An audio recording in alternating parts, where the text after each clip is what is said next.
Good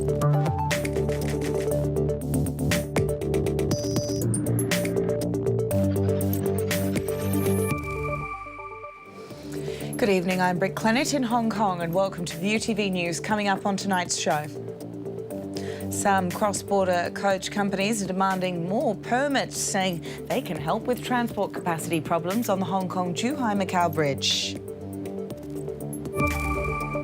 A key witness in the inquiry into Sha-Tin Central Link's shoddy works says he believes corruption is involved in the scandal. World-renowned Hong Kong novelist Louis Cha, known as Jin Yong, passes away this evening. First up tonight, more complaints about the shuttle bus arrangement for the Hong Kong-Zhuhai-Macau Bridge. Some companies offering cross-border coach services are now asking the government to grant additional permits for them to use the bridge. Ahmed Lee explains why.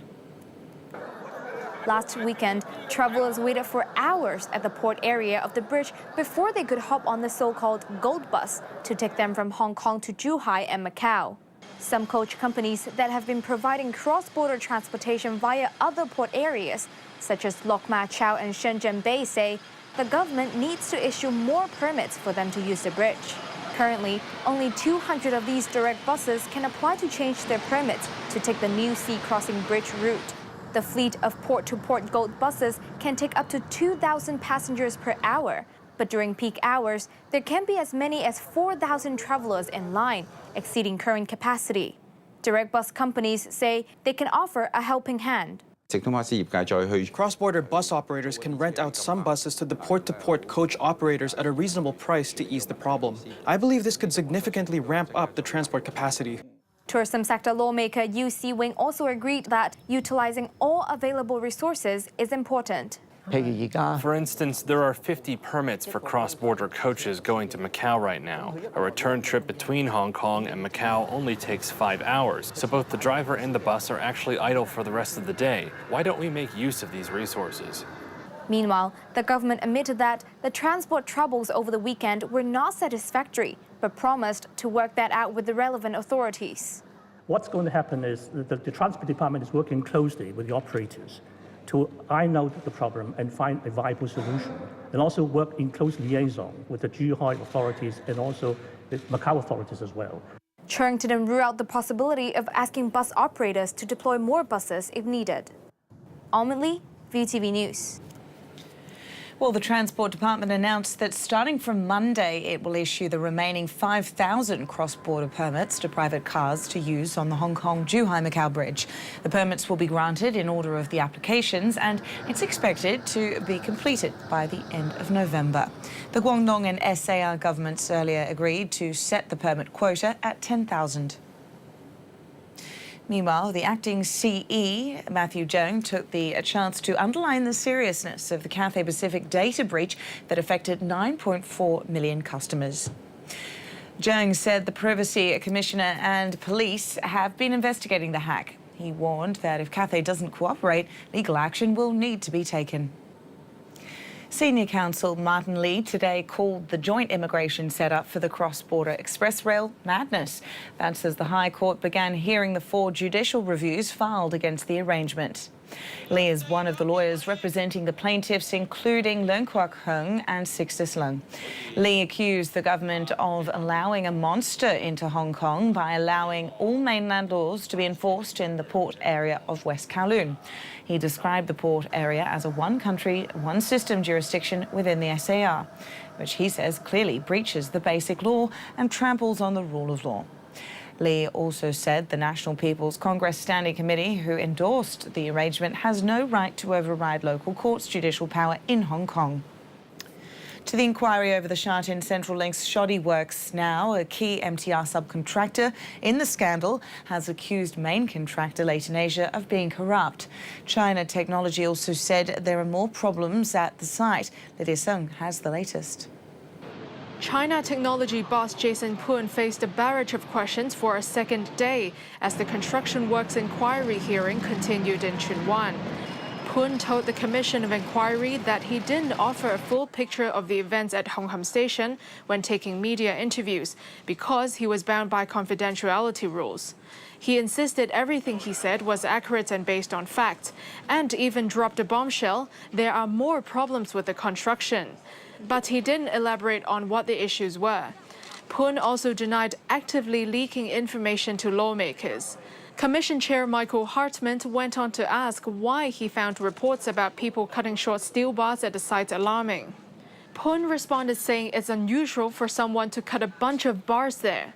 This answer raised eyebrows because the judge had said other China technology witnesses only saw people shortening a few. Meanwhile, Poon also confirmed that he saw a bar being grinded shorter back in August 2015. The China technology boss pointed out that this would weaken the bars by a quarter. Hartman repeatedly pressed Poon on why they were shortened in the first place. Poon only pointed the finger at Leighton, accusing the firm of corruption and saying its construction records show they are unreliable. Well, Hong Kong is mourning the death of one of its most famous novelists, Louis Cha. He was 94 years old. Cha had written a number of well-known Chinese martial arts novels using the pen name Jin Yong. His masterpieces include Tianlong Babu and Shi Diao Yingxiong Zhuan. Some were turned into TV shows. The author was also the founder of local newspaper Ming Pao. Lawmakers are demanding the government explain its plan to demolish a vocational training centre, or VTC, in Kwun Tong for the new civil servant academy proposed in the policy address. The government picked the Shine Skills Centre in Kwun Tong as the location for the academy and required the centre to move out by 2021. The centre offers training programs for people with disabilities. Lawmaker Leung Yu-chung said families are not given enough time to make amendments. Labour Party lawmaker Fernando Cheung added the government didn't provide information on its future plans for the centre. Welfare Chief Luo Chi-kwong insisted there's enough time and said more details will be announced in due course. The Hang Seng Management College is now the Hang Seng University of Hong Kong. Approved by the Executive Council, the school acquired a university title to become the second private university in the city, after Shuyuan University. Students there are hoping the upgrade will help them secure better jobs after they graduate. Coming up next, the latest from the world of business.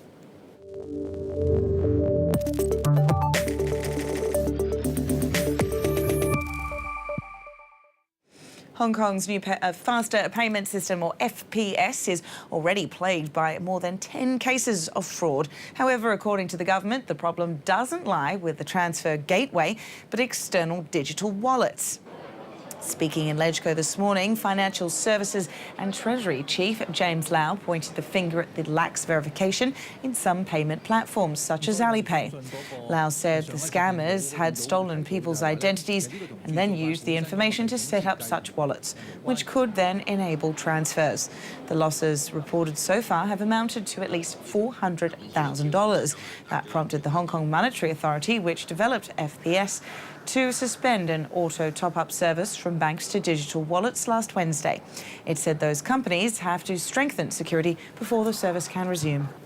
The crux of the matter is when e-wallet accept open account opening, they should verify the identity of the applicant more thoroughly in order to make sure that it's the real holder of the identity card approaching the e-wallet to open an account. Let's take a look at equity markets now. The Hang Seng was down 0.9% to close at 24,585 points. That's its lowest level in nearly 18 months as investors remain cautious amid Wall Street uncertainty. Tech shares were among the day's biggest losers, down 3%, with index heavyweight Tencent plunging by the same amount. Across the border, the Shanghai Composite Index rose 1.02% to 2,568 points. Shares rebounded from yesterday's slump after the securities regulator said it would enhance market liquidity. China's yuan has slipped further after the central bank set its official midpoint at the lowest fixing in over a decade. The official yuan midpoint was set at 6.9754 per US dollar today, the lowest level since 2008. This was also weaker than market forecasts. The Chinese currency has been on the back foot on worries over trade and slower growth at home. Shenzhen-based smartphone maker OnePlus has unveiled a new model in New York with the backing of major US network providers and carriers. And as Conway Gittins reports, the tech company apparently isn't deterred by the trade spat between Beijing and Washington. There's a new competitor trying to break into the global high-end smartphone market, and this one is coming from China. OnePlus, a 5-year-old Chinese startup, making its U.S. debut Monday with the 6T. The launch coming despite a trade spat between Beijing and Washington that's straining relationships between two of the world's biggest trading partners. But OnePlus and its American team, including mobile chip giant Qualcomm and wireless carrier T-Mobile, aren't scared off, says Reuters telecom reporter Sheila Dang. On T-Mobile's side, the carrier has again said that their team has looked at the phone, they vetted the device, and they said they've gotten no questions from regulators or the U.S. government on the security of the phone. So both companies seem confident that this will not have any of the same problems as Huawei, for example. Earlier this year, U.S. government worries that China could insert technology into Chinese company phones to spy on Americans, pressured leading U.S. mobile phone carriers AT&T and Verizon to scrap development plans for a high-end phone with Huawei. OnePlus also taking additional steps to soothe security and privacy concerns coming out of Washington.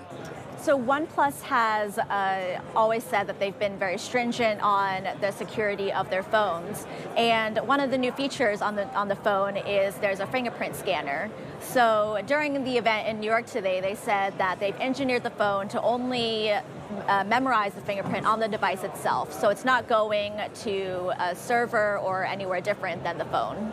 It's hoping high-end features like that will lure tech-savvy Americans, just like it did in India, OnePlus's other big bet. But India isn't the States, where brand loyalty to either Apple or Samsung is legendary, and not even a price point that's roughly $200 cheaper than a comparable Apple iPhone or Samsung Galaxy may be low enough to break that hold. Time for a break now, but do stay with us. Up next, Indonesian rescue teams searched the seas for a second day following the sudden crash of a Lion Air plane. We'll have the latest.